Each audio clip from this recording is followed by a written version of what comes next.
What does it take to be a scientific pioneer? To reframe and popularize evolutionary theory. To reveal a new material and win science's most coveted prize. Or discover one of paleontology's elusive missing links. Is the key to brilliance pure talent, ego, or just plain good luck? What makes a beautiful scientific mind? Professor Richard Dawkins is amongst Britain's most outspoken and prolific scientific thinkers. I don't think he's quite in the Oxford English Dictionary yet, but it's almost at that level. In the 1970s, he made his name with an explosive book that turned evolutionary thinking on its head. It was a wonderful and radical new vision set out in sparkling prose, and above it all, this wonderful, wonderful metaphor, the selfish gene. The book propelled him into the spotlight and gave Dawkins a platform to speak out as a ferocious critic of religion. Lord Jacobowitz is an educated man. He knows perfectly well the world was not created in 6 days. Richard gives definitive answers to things. If you don't like those answers, you're going to find it controversial, you're not going to like him. Sir, there could be many things that you know well, but please, in the process of it, don't be arrogant. How did Richard Dawkins become the most influential evolutionary thinker of a generation? And how did this lead him to assume the mantle of evangelical spokesman for atheism?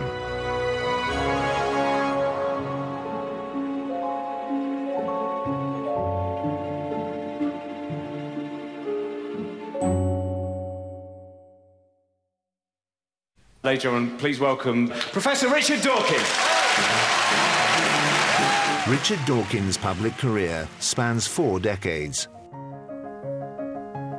Since the publication of his global bestseller, The Selfish Gene, he has penned a further 10 books, written hundreds of articles, and become a well-known TV personality. Would you please welcome Professor Richard Dawkins? Please welcome Professor Richard Dawkins. His message about science is simple. I try to emphasize that science is magical in the best sense of being spellbinding, spine-crawling, exciting, magical in that sense. His thinking is defined by logic and by an insistence on scientific evidence. To say, I don't understand X, therefore it must be magic, or therefore it must be supernatural, it must be a miracle, that's cowardly and defeatist, lazy. And I try to rather strongly make the case against that. You have to be open and constantly questioning and using the methods of science to try to find out what's really true.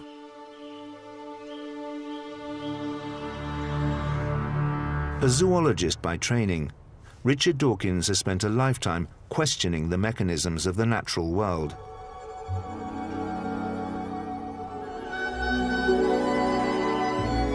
As a child of keen naturalists, biology was practically in his DNA.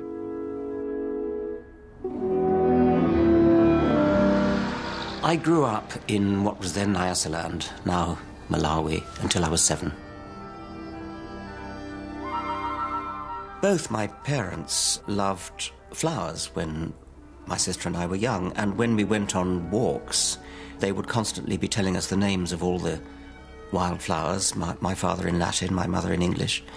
And so we both of us had every opportunity to love nature.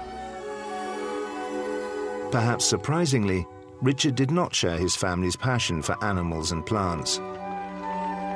I suppose it should have been a paradise for a young naturalist, and I did enjoy what I saw, and I loved butterflies and birds and things, but I never really developed properly into a young naturalist. I think perhaps a bit to the disappointment of my father, who always was, and his father, my grandfather.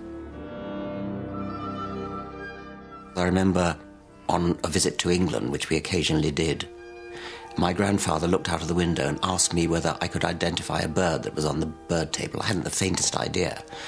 So I said, "Is it a chaffinch?" And grandfather was absolutely shocked that I didn't know that it was a blue tit.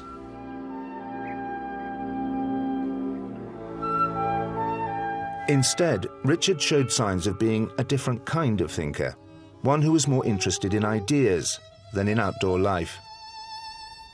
I loved reading, and I used to read in a rather sort of clandestine way, both at school and at home. At school, I used to sort of disappear when I was supposed to be using my hands in the workshops and things like that and read.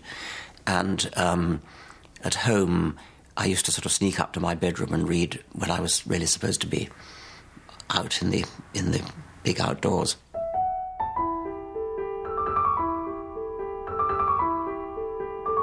The natural order of things came alive to Richard not through country walks, but in the pages of Hugh Lofting's Dr. Dolittle books.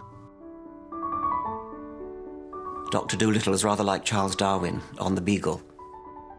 All the plots of the Dr. Dolittle books concern animals and animal welfare, really, and I think that really did influence me in the direction of having a great sympathy for non-human animals.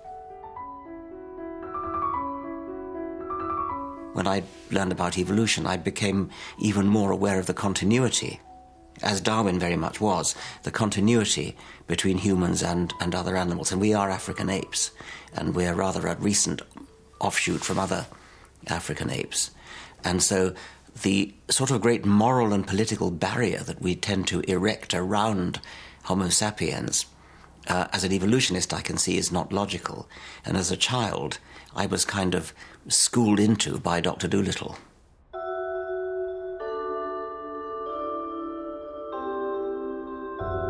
Though Darwin's theory of natural selection would come to form the bedrock of Richard's science, as a child, he did not immediately grasp it.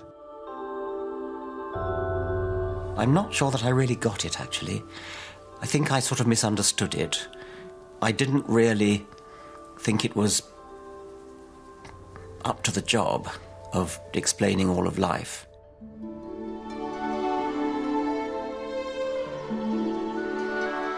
It is interesting to contemplate an entangled bank, clothed with many plants of many kinds, with birds and with various insects flitting about, and to reflect that these elaborately constructed forms have all been produced by laws acting around us.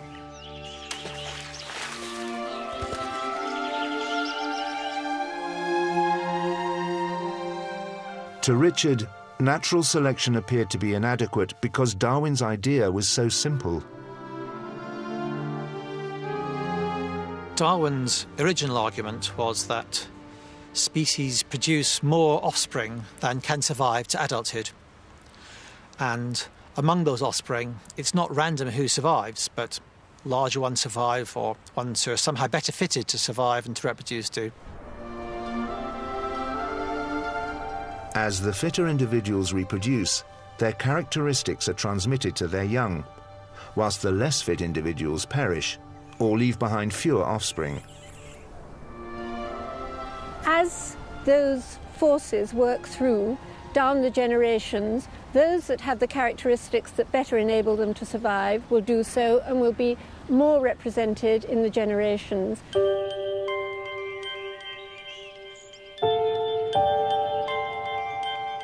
Natural selection takes place slowly, through tiny incremental changes, over vast spans of time. Richard would be in his teens before he really took this in.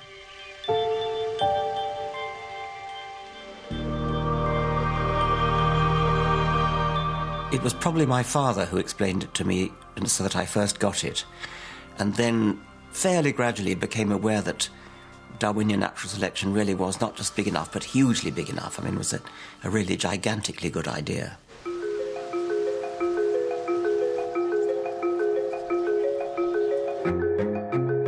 Aged 13, the bookish Richard went to Oundle School in Northamptonshire.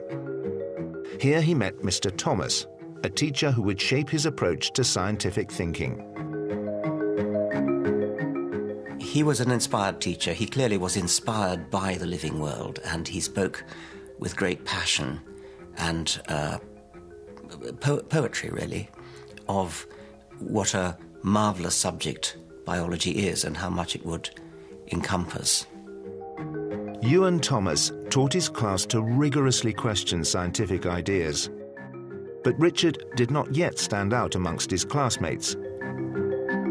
He wasn't a star pupil, but the group that I had were a lot of very able. It would be rather difficult to be a star amongst them. I think they were great fun to teach, and he was somebody who was fun to teach because he responded in the right sort of way. But he didn't look necessarily as being outstanding. His parents became concerned that he was not applying himself enough to make the grade and get into the Oxford College they were set on. I think I'm right in saying that 11 members of the Dawkins family went to Balliol College, Oxford, and it was my grandfather's great hope and my father's great hope that I would as well. So I was sort of automatically entered for Balliol, and my parents went to see Mr. Thomas to talk about it. They did come to see me at where I was staying in Oundle, and I think I did say that, well, I don't think he's going to get to Balliol at this stage. He will get into Oxford, he won't get to Balliol. But anyway, I applied to Balliol, and Mr. Thomas had me in his house for several evenings, I think about once a week, actually, for sort of extracurricular coaching. And then the pace seemed to change, which was what my intention had been.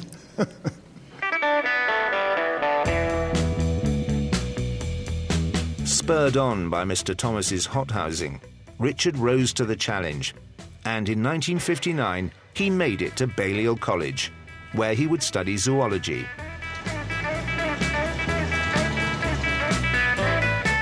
Here, he entered a world where Darwin's theory was barely on the radar for academic biologists. Darwin's theory has a curious history. People think of it as Darwin revealing it to the world in 1859, and then the origin sailing forth and Darwinian theory being on top of science ever since. It wasn't at all like that. It actually went through a great decline. It's sometimes called the eclipse of Darwinian theory. And that started around the time that Darwin died in 1882 and went on until really past the middle of the 20th century. And during that time, it was deeply misunderstood, often ignored and reviled, but when it was used, it was not understood how the logic of it worked. As an undergraduate, Richard was less concerned with Darwin than with the meticulous detail of his weekly essays. He was developing a flair for writing and original thinking. The topics we were given for our weekly essay could well have been very specialised, narrow topics, and we were given the latest research literature on that topic, went into the library, one of the finest libraries in the world, and spent a whole week immersing oneself in this topic. And I did that to such an extent that I would kind of sleep, eat and dream the topic, whatever it was. I never, ever just sort of produced a textbook answer. It was always my own take on something, which I absolutely adored. My tutors, they said they loved my essays. I don't know whether they were just being nice. His talent for refining and communicating ideas caught the eye of one tutor in particular, world-renowned animal behaviourist Nico Tinbergen. When I do this, you know at once what I mean. The angry face, the clenched fist, convey a mood of aggression. It's a simple form of communication. Richard graduated in 1962, and Tinbergen was so impressed by his abilities that he agreed to take Richard on as a doctoral student. I then became a member of his group on animal behaviour, and that was a big turning point in my life. I mean, before I had tutorials with Tinbergen, I'd been going to do something biochemical, which I know would not have suited me. And so I'm very, very glad that happened. The doctoral subject Tinbergen set for Richard was the study of innate behaviour in young animals, such as chicks. Richard immersed himself in the work. At that time, the Animal Behaviour Group lived in and worked in an old Victorian house in North Oxford. It was one of those very vertical houses with 2 rooms on each floor. And my memory of Richard was as one of the sort of senior, perhaps slightly austere figures in the group, but absolutely remarkable for his clarity of thought and clarity of expression. And that was one of the things that struck me right from the very beginning. The high spot of the week for me was the Friday night seminars, where we all gathered around, and Nico was there, and somebody gave a talk about their research. And Nico was quite relentless in his questioning. And I can remember one of these weekly seminars where a very distinguished scientist from Bristol University called John Crook came in to give the seminar, and he got through the first sentence, and Nico stopped him and said, "What exactly do you mean by that?" whatever it is he'd said. He never had a proper chair. He sat on an old orange box or something, chain smoking, rolling his own, chain smoking, getting up, pacing up and down, chain smoking, sitting on the old orange box, and interrupting quite frequently. Yeah, and then interrupt. That insistence on absolute clarity of thought must have had an influence on Richard's thinking, certainly had an influence on my thinking. And so in a sense, Richard was following in the Tinbergen tradition. I think I came away from that enormously enthused about science, about asking scientific questions, and feeling that science really was for me. Richard had found his vocation at an exciting time. Zoologists were returning to Darwinian ideas and beginning to wrestle with the question of how natural selection really worked. They knew that evolution favoured the survival and reproduction of the fittest. But the fittest what? The fittest individuals, groups, or species? For Darwin, it was the individual. It is us. We reproduce. But in the 1960s, it became apparent that that view was not wholly adequate. It was very difficult to take that view and still account for some of the behaviors that we see out there in the natural world, especially altruistic behaviors. Behaviors where animals apparently sacrifice themselves for other animals. How could that be if individuals are programmed to survive and reproduce? The answer for many biologists was that the fittest groups of organisms survived and reproduced. If one wildebeest behaved altruistically to take care of another wildebeest's infant, the whole group would be successful and altruism would blossom. But other biologists thought this approach illogical. Let's imagine a hypothetical example where everybody in a group behaves altruistically, and let's say they give up their food for other people. But that one individual in that group now behaves differently, behaves selfishly. So instead of giving up food, it grabs food from others. And food translates into survival and reproduction. You play the tape forward through a few hundred generations, and what's happened, all the goody-goodies, the altruists who gave away their food, had been supplanted, replaced by the selfish individuals who scoffed the food and reproduced as a result. An alternative theory was proposed by Bill Hamilton, an evolutionary biologist with a particular interest in social insects. He wanted to know why female worker insects take care of the colony when they have no chance of ever reproducing in their own right. He came to believe that the sterile workers were sacrificing themselves for the queen and male drones because they all contained the same genes. and he believed it was true not just of social insects, but of all biological organisms. The main thrust was the idea that animals share genes with their relatives. So if I do something for my brother, let's say, then the genes that cause me to do it will survive in him. And so there is essentially a gene-centred process going on. If we took a gene-centred view of the world, we could explain some of those behaviours. Because it is the case that although we have our genes aren't uniquely ours, we share them with our relatives.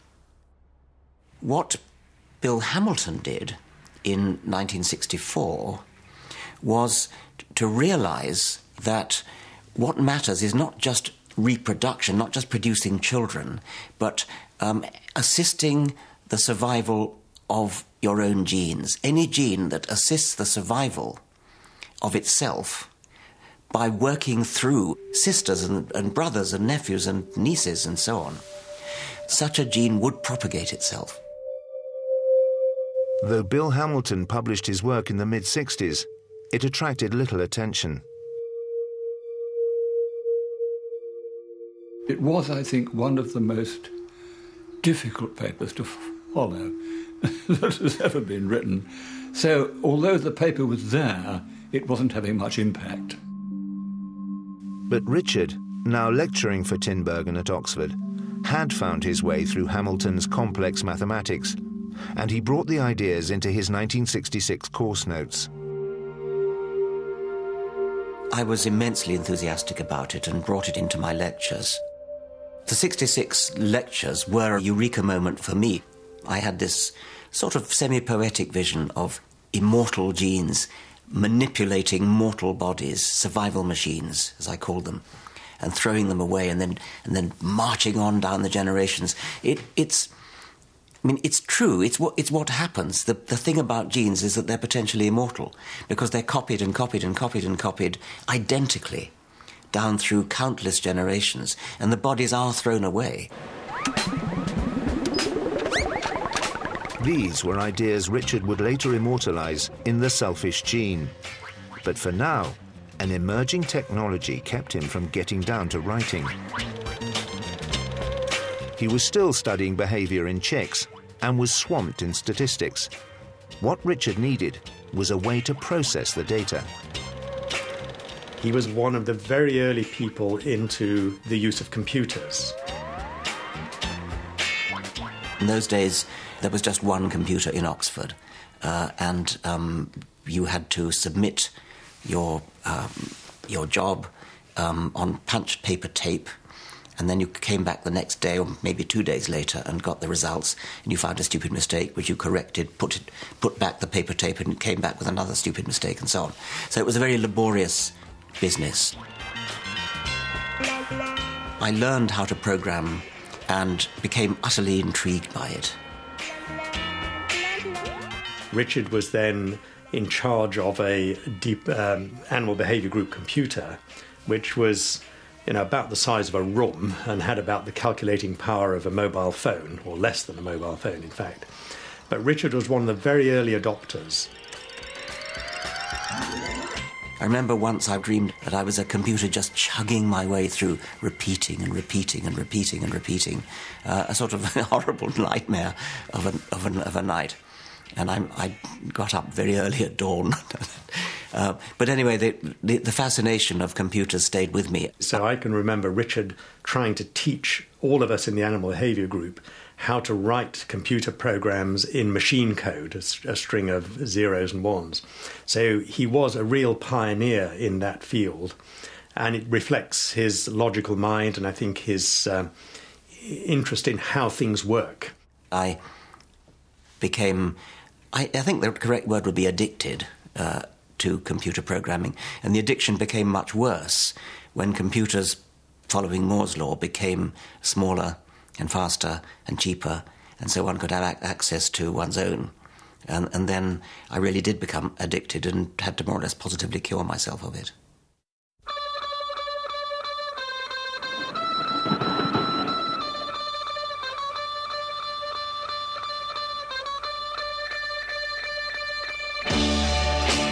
Richard was not only distracted by computers.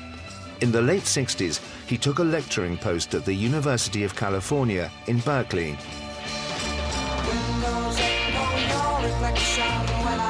It was the height of flower power, and he soon discovered a passion for campaigning. My first wife, Marion, and I had just got married, and we went out together for a sort of adventure in our 20s. Both of us were very politically active. We got involved in the anti-Vietnam War demonstrations.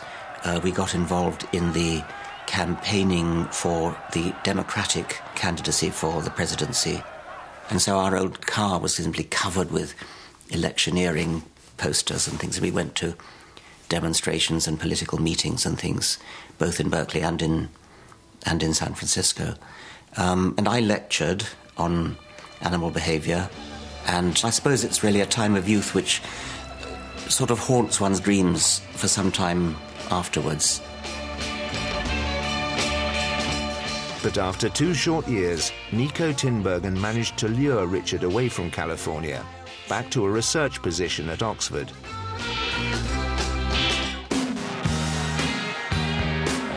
The England he returned to could not have been more different from sunny California. There had been fierce struggle between the police and pickets as the strikers tried to stop lorries entering and leaving. Britain was in the grip of industrial unrest. A miners' strike in the early 70s brought Richard's computer work to a standstill. There were constant power cuts, and it wasn't possible to do research that involved electrical apparatus. So I thought it would be a good idea if I tried to put together the ideas that had so inspired me in 1966 and write a book. And I started to write it. I wrote 2 chapters, but then the power came back on. And so I gave up the project and went back to my research. But evolutionary thinking was moving fast.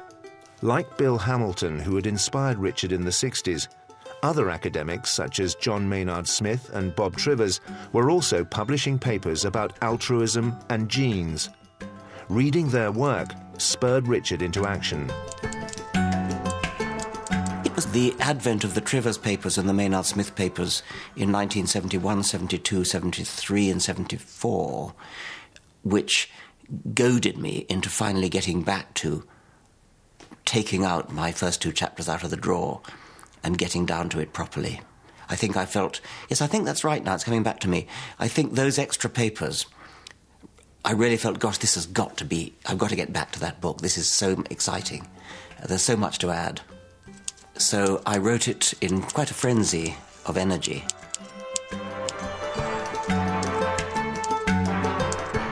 The manuscript was finished in 1975.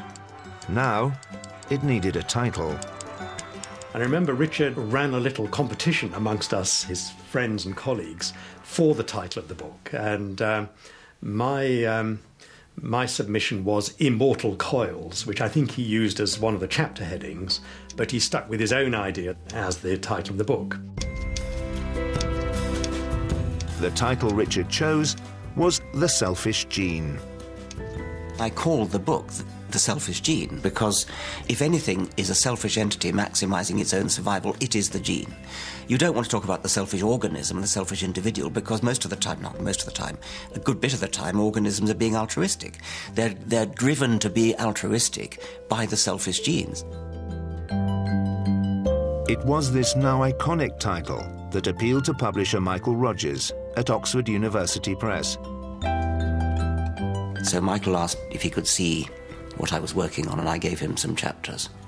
And I was phoned up and he said, "I must have that book." And he then, nothing would deter him. I mean, it was absolutely, it was sort of, I don't know what you'd call him, like a bull charging. I started reading and I couldn't stop. It was so good and it was so brilliant, and I was completely, absolutely gripped, and I thought it was so wonderful. And from then on, I couldn't sleep for worrying that we wouldn't get the book. I wanted to publish this book because I thought it was going to be important and it was going to do really well. The book was a huge success. Dawkins' gift for distilling ideas and communicating them had come together in one seminal piece of work. It gave a radically new view of the world. It was a view that we are just vehicles for our genes. It's the genes' interests that matters. It's not us. And that, he showed, has all sorts of unintended consequences for the way in which we think, new consequences for the way in which we view human behavior. And it was a wonderful and radical new vision set out in sparkling prose, and above it all, this wonderful, wonderful metaphor, the selfish gene. It revealed the logic with crystal clear precision, and that enabled people to see why natural selection must be gene-centred, why it doesn't make sense to talk about it in any other way.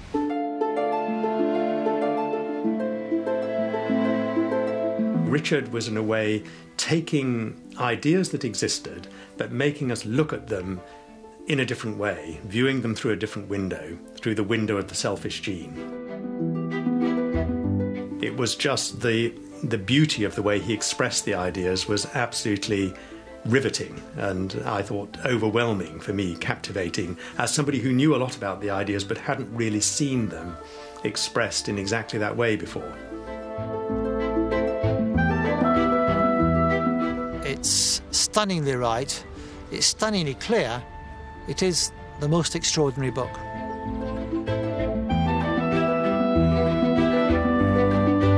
The book was immensely popular, but it also came in for heavy criticism.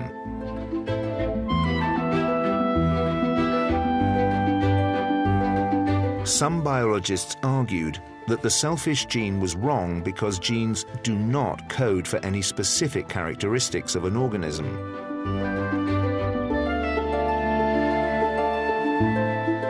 There is no one-to-one correlation between any gene and any bit of how an organism actually operates. Many genes are involved in the expression of any feature in the organism, and each gene is involved in many, many different aspects of how an organism is. And once you don't have that one-to-one correlation, it cannot be that the gene is the unit of selection in this sort of way. I have never, ever suggested a sort of atomistic relationship between genes and the actual form of the body and the behaviour of the body and what it does. Complete nonsense, and I never said it, and I certainly don't think it and never did think it. My emphasis on genes is strictly an evolutionary emphasis, that the gene is the level in the hierarchy of life at which natural selection acts. It is the gene which survives or doesn't survive. That's my emphasis on the gene.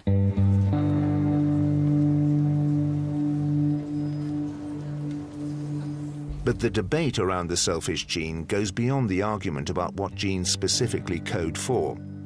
Richard Dawkins' critics claim that his ideas reduce human beings to mindless agents controlled by our genes. You can't say, as Dawkins did in The Selfish Gene, that organisms are simply lumbering robots, passive vehicles, whose only function is to help a gene transmit itself into the next generation. This gene-centred, gene metaphor way of describing the world is what I would call genetic determinism, what many people call genetic determinism. Genetic determinism is the notion that if there is, in quotes, a gene for altruism or another gene for another kind of behaviour, somehow that means that the genes determine everything in our bodies and the way we are, and we have no liberty to change things, no free will. It's the idea that our genes rule the show. If we have a natural disposition to be nasty, then we'll be nasty whatever, and there's nothing that we can do about it. This is a deep, deep misunderstanding. There is absolutely nothing fixed about our behaviour. Look around us, we can see that it's not fixed. We can see that we respond in different ways.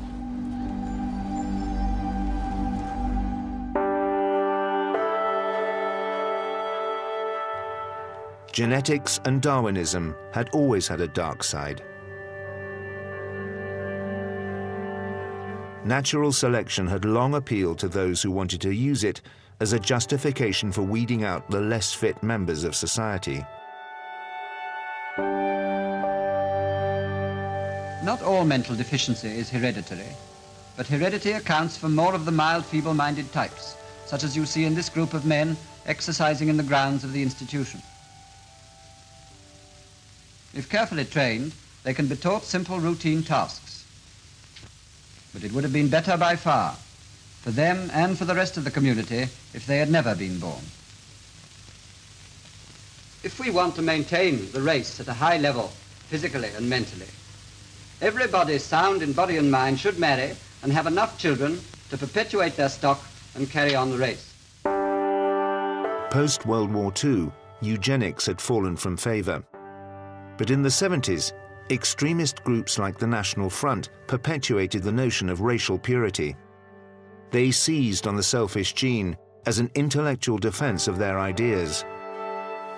A warm review appeared in the journal published by the National Front. One result of kin selection is a tendency to identify with individuals physically resembling oneself and to be nasty to individuals different in appearance. Dawkins hit back against what he saw as the political hijacking of his work. Some people completely misunderstood what's implied by a book I wrote called The Selfish Gene.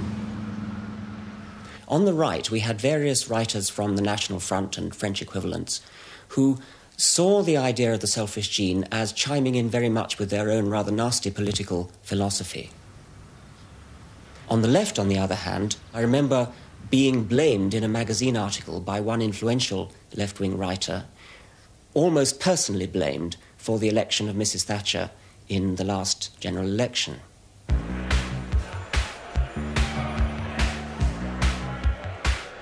Though the selfish gene was conceived in the halcyon days of the 60s, it hit the zeitgeist in the 80s. Many still see it as a justification for a greedy, self-serving society. During the 1980s, Thatcherism, free market economics, what I call selfish capitalism, was in urgent need of some kind of profound intellectual justification, a deeper argument to justify it. And it's interesting that The Selfish Gene didn't become a best-selling book, one that was read widely by the public rather than just by a few academics, until the 1980s. During that time, it was interpreted as suggesting that it's natural to be selfish, that it seemed to be a justification for the idea that greed is good.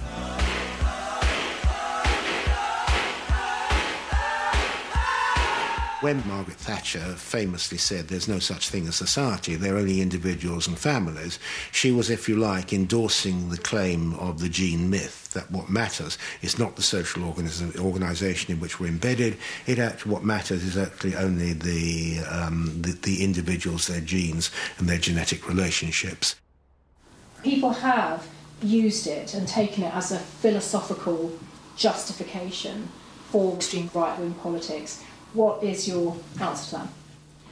To the extent that natural selection is politically unpleasant, which it actually rather is. I mean, if you were to live your life as though you were constantly aiming for Darwinian success, then the political world which that would result in would be a very unpleasant world, with the strong oppressing the downtrodden.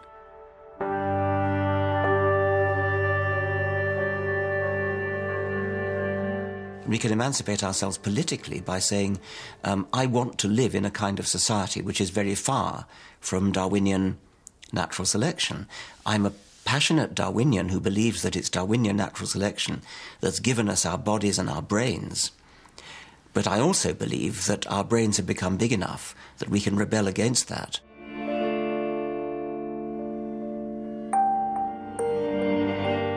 Although the book argues this case, Dawkins has never entirely rid himself of the accusation that his book was a defence of selfishness.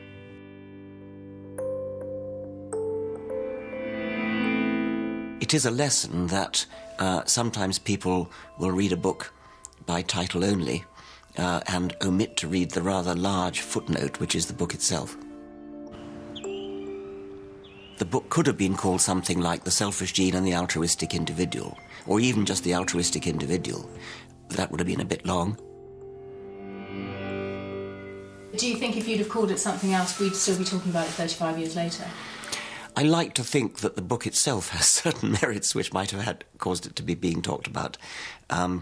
Yes, I think I'm kind of talking myself round to thinking perhaps that the title was a mistake.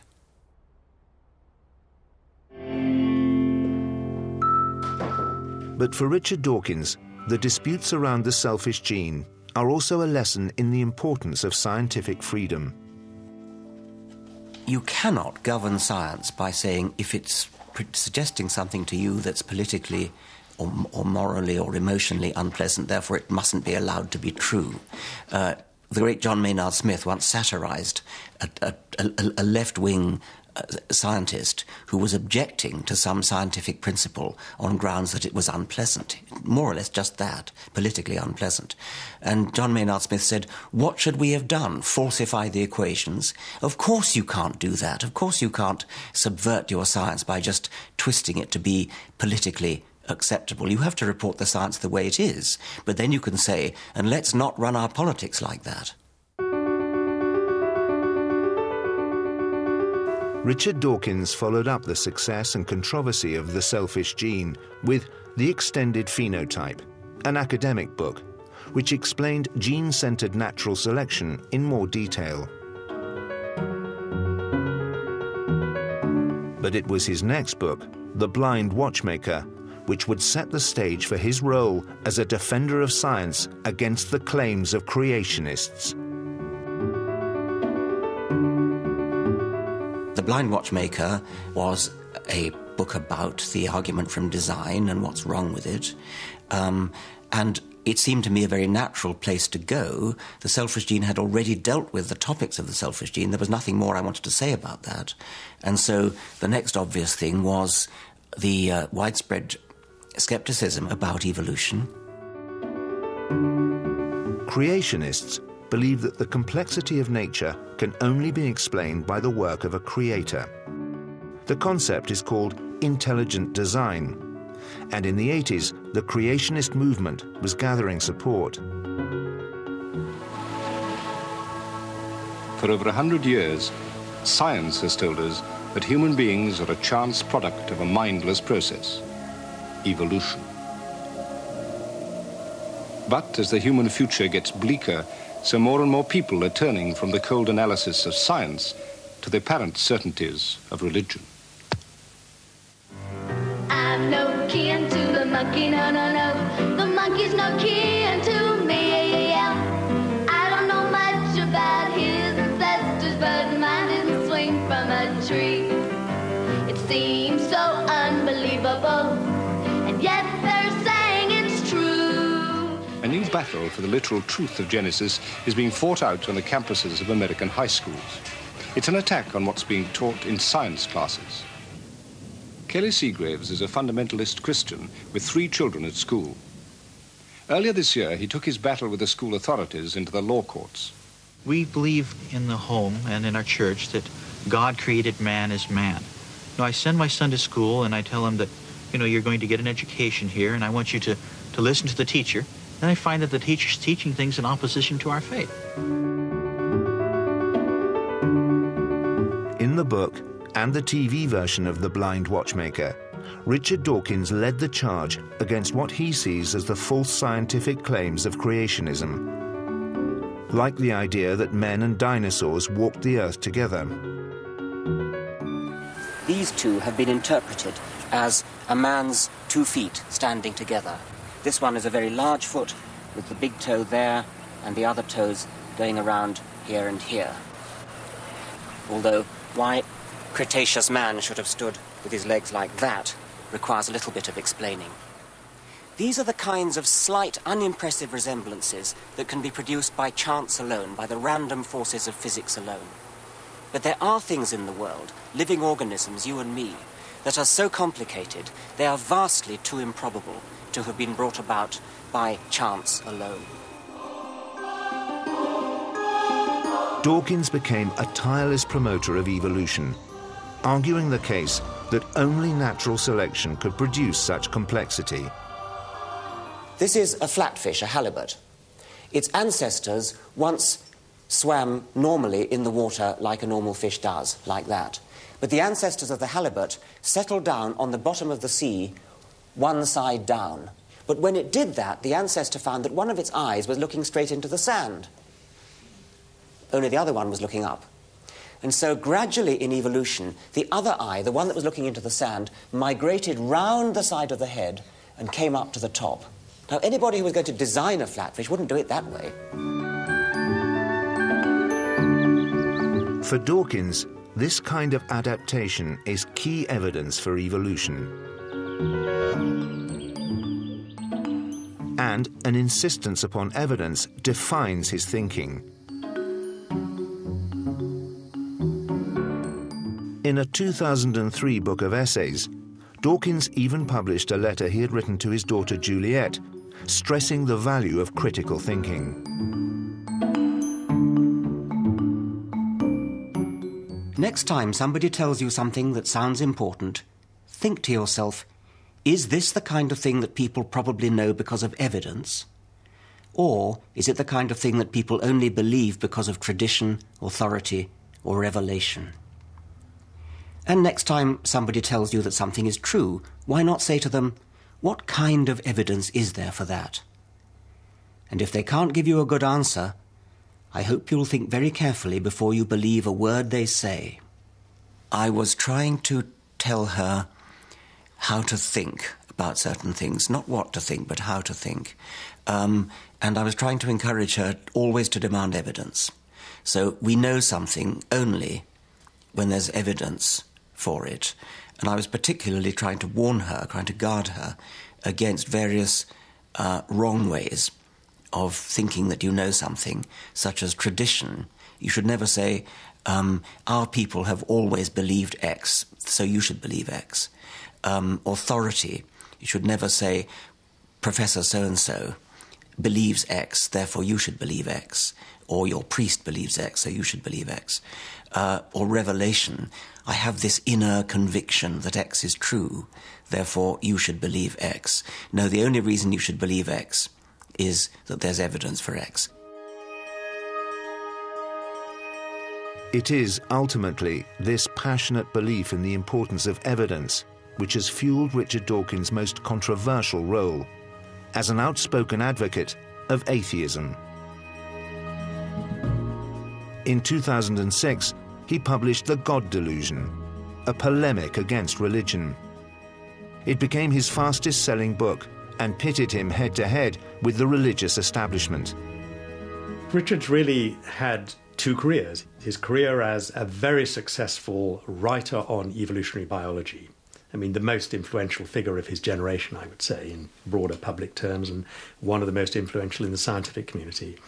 But then he's had this other career as a promulgator of a proselytizer for atheism, which I think stems very much from the same kind of logical clarity of thought that he's used in his biological work to say, well, what actually does it boil down to? What is religious belief trying to explain?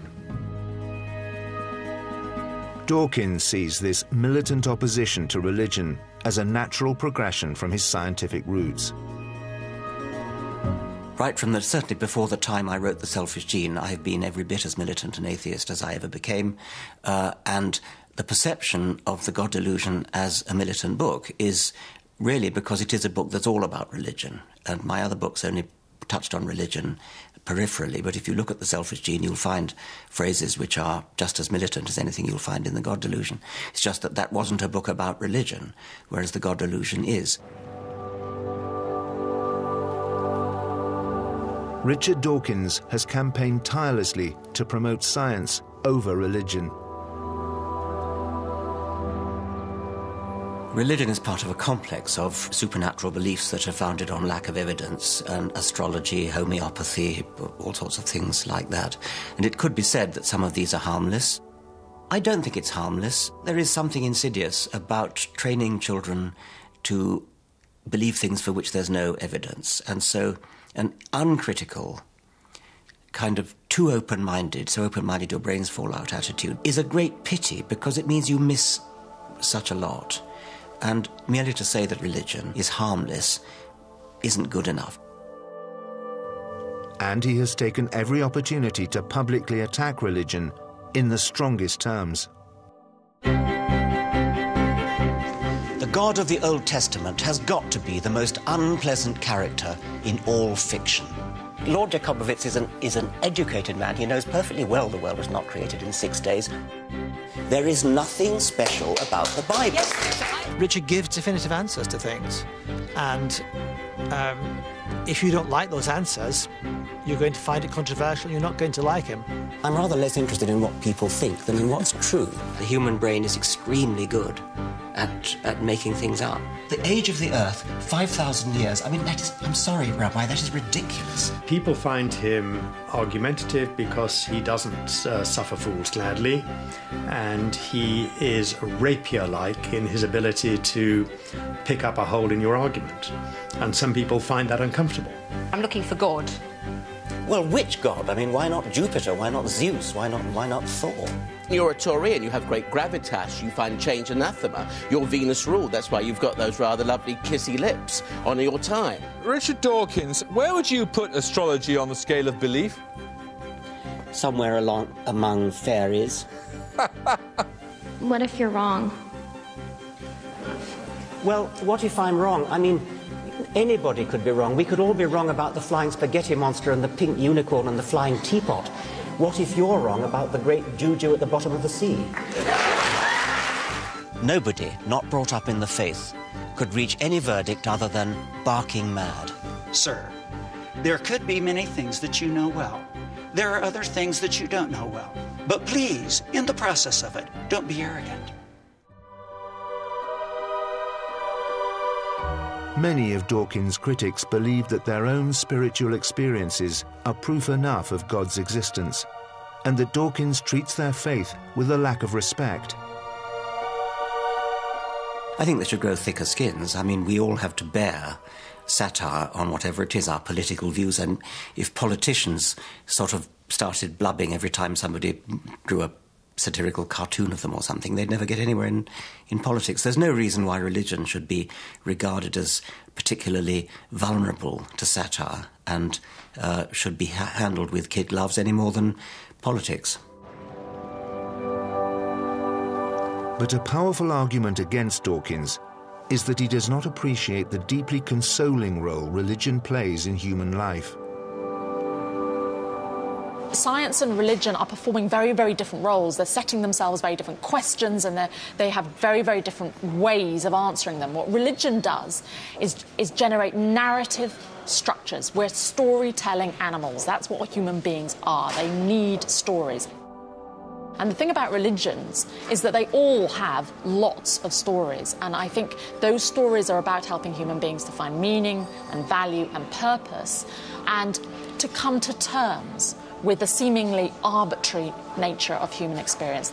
I can see why you might want to find something consoling. I can see why you might want consolation. I can see why you might want to take a drug that consoles you, or why you might go and cry on a friendly shoulder and get patted and hugged and get consolation from that. But to believe that something is the case, when you have no more reason to think it's the case than that it is consoling, I mean, that is just fatuous. That's ridiculous and illogical.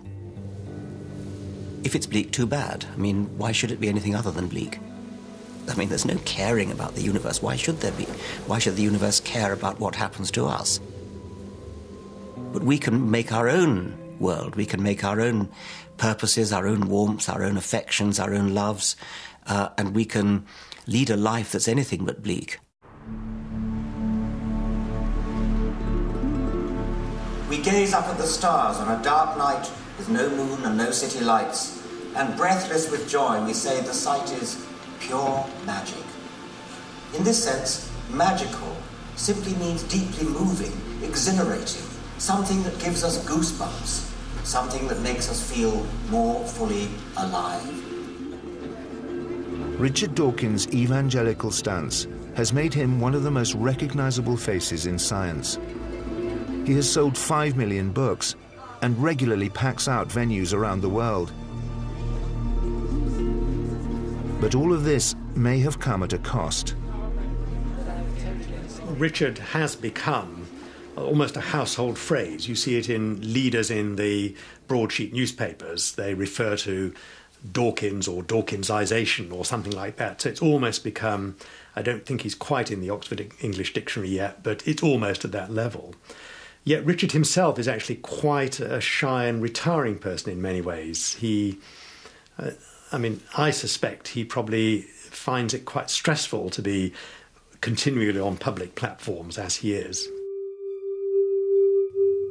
And whilst many revere him, he has also faced very personal criticism. His email inbox has at times been flooded with hate mail.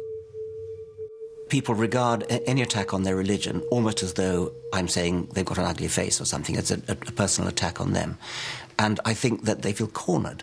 And so they lash out with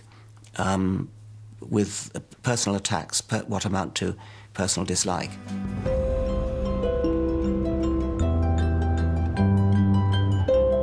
So, given the hostility he faces, what drives Richard Dawkins to continue as the outspoken public figure he has become? Richard keeps on going. I mean, his messages about evolution, his messages about religion are very well articulated and have been presented many times, but Richard keeps on going. And one might wonder why that is, what drives him. I think it's passion and it's belief that he has got an important message to put across. The true understanding, the scientific understanding of the nature of existence is so utterly fascinating. How could you not want people to share it?